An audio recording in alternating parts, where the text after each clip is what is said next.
Okay, what's up, homies? So today it is going to be a story time kind of day. So basically this story happened back when I was about, how old was I? I was like 12. I was kind of dumb back when I was 12. Not the smartest person. So, anyways, though, we had this pop-up camper in our front yard. We used to go camping like a whole bunch. It was a crappy pop-up camper. It wasn't like amazing or anything like that, but it got the job done. So whenever the pop-up camper wasn't being used, obviously it's all the way down and not popped up. One day, my best friend decided that he wanted to go find a flashlight, and for some reason him and my brother went and just started looking around the house for a flashlight, and eventually they didn't find anything in the house. I think they were trying to like put it like a GameCube or something like that together, or get like the cords behind the GameCube. But anyways, though, they searched all around the house, they couldn't find a flashlight, and they're like, you know what? I know where there's a flashlight. The pop-up camper, because we always bring them camping.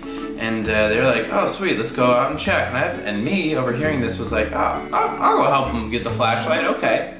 And so I walk outside to where the pop-up camper is, and they're inside getting the flashlight, and I hop inside, I'm like, hey guys, what you guys doing? And they're like, oh, we're just getting a flashlight. I'm like, oh, haha, that's funny. And I decide, because this is such a good idea, that I'm gonna shut the pop-up camper door. Because usually, whenever you shut the pop-up camper door, you can open it from the inside, at least whenever it's popped up. But whenever the pop-up camper is shut, it doesn't work that way. So I shut the pop-up camper door, and now all three of us, three very young kids, are just sitting in this pop-up camper, stuck. And mind you, we're in Texas, so it's like 90 degrees outside, so it's very, very hot inside the pop-up camper, and we're like, oh my gosh, what are we doing? This is the worst thing ever. My brother immediately gets claustrophobic because we can't open the door, and he starts like almost crying, which is okay. I mean, we were literally stuck in a pop-up camper, so I don't blame him. My best friend has this great idea. He's like, don't worry, we can just wait till someone comes out, but if we can't, we can always burn the door down. And I was like, hold on, that's a bad idea.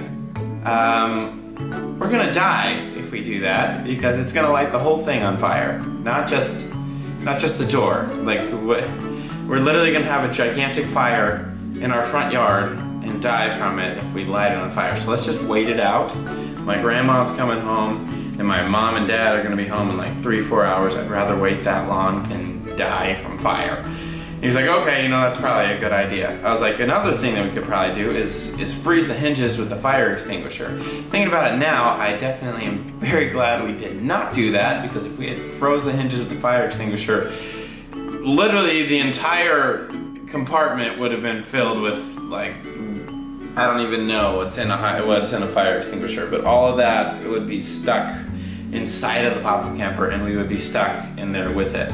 And that's not exactly something that I want to be around, because it's freezing cold. And obviously it would have cooled stuff off, but that's against the point. So we wait and wait and wait, and we feel like what feels like it's been an hour, like just because like we've been in this pop-up camper for like it's so small and cramped. It's just everything was moving so much slower than normal, I guess. And also we were young, so like whenever you're younger, you tend like things tend to come slower. If you're like, oh, I'm gonna go to my friend's house at 3 o'clock, and you're 12 years old, and it's like 10 a.m., that's gonna be the longest like 5 hours ever for you, because you're like, oh my gosh, that's the only thing I want to do today. It's gonna be so awesome. And so now we're waiting there, literally what feels like an hour, and then all of a sudden my brother's best friend comes out, and then my brother all of a sudden just starts yelling like, Randy, Daniel! We're in here! Daniel, we're in here! And he's like crying this whole time, like doing that, and I'm like, Ian, it's okay. We can yell for him, that's good, but you're fine. We're about to get out. It's okay. So Daniel comes up, he opens the door, and everyone's super happy. And you know what? It's funny because people didn't really get angry at me after that. They just kind of were like, oh, I'm so happy to be out of here. They kind of forgot who got them locked in there in the first place. But, so that's all over now. We finally get inside, we're good. And I tell my entire family about what happened. And they're like, oh my gosh. And I told them about how we were gonna light the door on fire, and they're like, I'm really glad that you did not. That's an expensive pop-up camper. And I was like, I know, it probably would have been really bad. But my sister, my oldest sister, did not believe me that the door locks when you shut it from the inside and when it's shut. So I was like, okay, all right, Sarah, you go try it. You tell me if it locks from the inside. So we walk out there.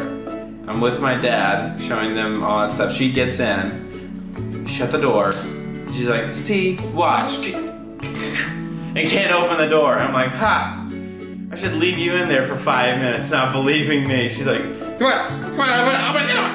Open the door, open the door. Okay, please, just, Aaron, open the door. And I was like, okay, you know what? I'm not cruel.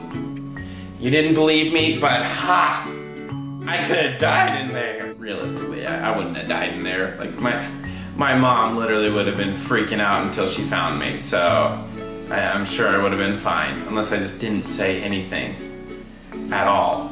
And honestly, we didn't even try kicking the door open. We didn't even try like breaking the door open, which we could have done. But I just really didn't want to break it and then have to fix it and lose a lot of money. I was like, let's rather wait. So yeah, that happened, and that was crazy. I was scared to go in elevators after that for a long time, just because like claustrophobia just like hit hard.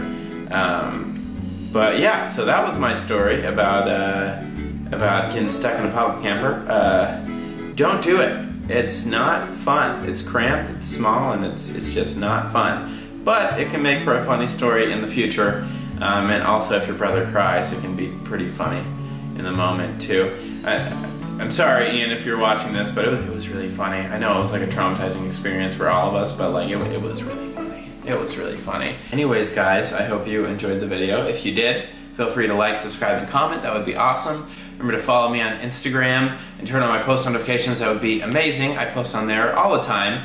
And you will get to see updates of the house and everyone that's in it and all that stuff. And it's gonna be super cool, and you just check it out. It'll be somewhere on the screen. It's awesome. If you wanna see any of the music in this video, it'll be down in the description below. And yeah, don't forget to subscribe. Turn on my post notifications so you see every time that I post. Anyways, guys, that's gonna be it for today. You all have a great day. Bye-bye!